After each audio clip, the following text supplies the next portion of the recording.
My name is Bryan Benson. I'm the CEO of Aurum Foundation and Aurum Neobank, which we've just launched. My background is traditional finance. I worked many years ago at Morgan Stanley in California in traditional finance, and loved the technology, hated the bank, left there. Have been in fintech most of the rest of my career, and in crypto, digital assets since 2017. The pain points we're solving is that there's not that much real usability for normal people out in crypto. I mean, there's exchanges, but we're trying to bring a product that has a different ecosystem. So not only an exchange, but also payments cards, but yield products as well. So we're an AI company that's been working for almost 3 years on building products that have exciting yield numbers that people can use for passive income. So it's kind of cool. It's really an exciting time in the industry. I think that crypto was really cool 3 or 4 or 5 years ago, but I think now AI and crypto together is really the future, and that's where we're going. So that's what we're pioneering, and that's what we're really focused on. I think the timing is actually perfect because AI is coming on when crypto is maturing a little bit. And so one of the things that if AI would have come out like it is today, 5, 7 years ago, people would have thought that it was a scam just like crypto back then. And I think now that crypto's more mature, more into the institutional realms, I think it's a really good opportunity for AI to start to take hold. And I think it's really interesting if you ask 100 people around the room today, what's the biggest AI finance company? I think you'll get a lot of blank stares, and people will be like, what is AI finance? But I think 5 years from now, there'll be some real strong leaders, and Aurum hopefully is one of those. It reminds me a lot of my Binance days. I was the managing director of Binance for Latin America. And during my time there, my mom, when I started, my mom's like, why are you going to work with the drug money people and the launderers and this? And I'm like, Mom, you watch, this is good technology. Not all of it is used for bad. I think it's the same thing that we see now in AI finance, right? There's a lot of bot companies, there's a lot of scams, there's a lot of people doing bad things, but that doesn't mean that AI and finance aren't going to be a very important part of the future. And, I think everyone has the desire to put in ChatGPT, how can I make more money, or how can I get easy money? And I think you're going to get answers to that in the coming months and years. So it's a pretty exciting time for finance, I would say.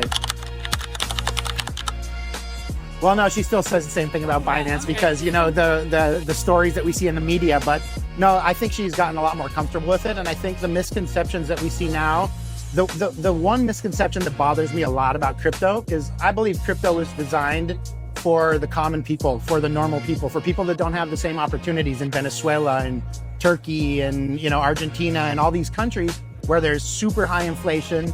It's pretty hard, or, now it's getting easier with crypto, but there's no dollar-based or, more stable like the Swiss franc or things of that nature. So I think it's not really misconceptions, it's actually a reality, is that crypto is going away from its roots and what it was really designed for. And I think Bitcoin is still kind of true to that nature. But a lot of the things we see today are turning into banks, and they're turning into giant financial institutions. And I think it's leaving the little guy behind. And so I think there's really a lack of products and services for people that need them the most, because most of the companies are chasing, this really big money in venture capital and investment banking and hedge funds. And not that many people are building real solid products that normal people can use every day, that need them, that want them, and that will use them immediately if they're very, very efficient and work really well and love the product, right? So to me, it's more about getting away from the roots of crypto, and I'm trying to bring that back with Aurum and with some of the things that we're doing. So, I think a lot of things come and go in this, and it reminds me a lot of the dot-com bubble many, many years ago. When I was just getting out of university, there was 100 companies, and a lot of them were doing really weird things that didn't last. But out of that came Amazon, came Google, came some of the, the biggest companies that we see today in the Web 2 space or in the online space. And so I think it remains to be seen exactly what those are going to be here. But, I think NFTs were one of those things that was really weird back then. And, if you bought an NFT for whatever, 500 grand, now it's worth $30.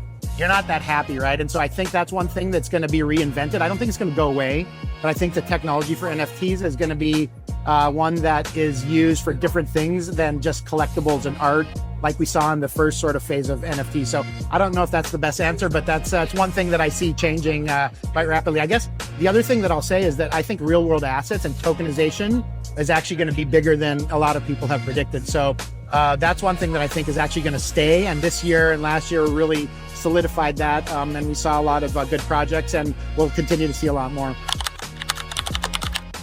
I think by far it's AI in finance. So I think that if we can find a way to bring this technology to as many people as possible, where AI and finance meet, so money with artificial intelligence, to me, that's what 2026 is going to be all about. And at Aurum, we've already been building that for nearly 3 years, and we're going to be right in the middle of it.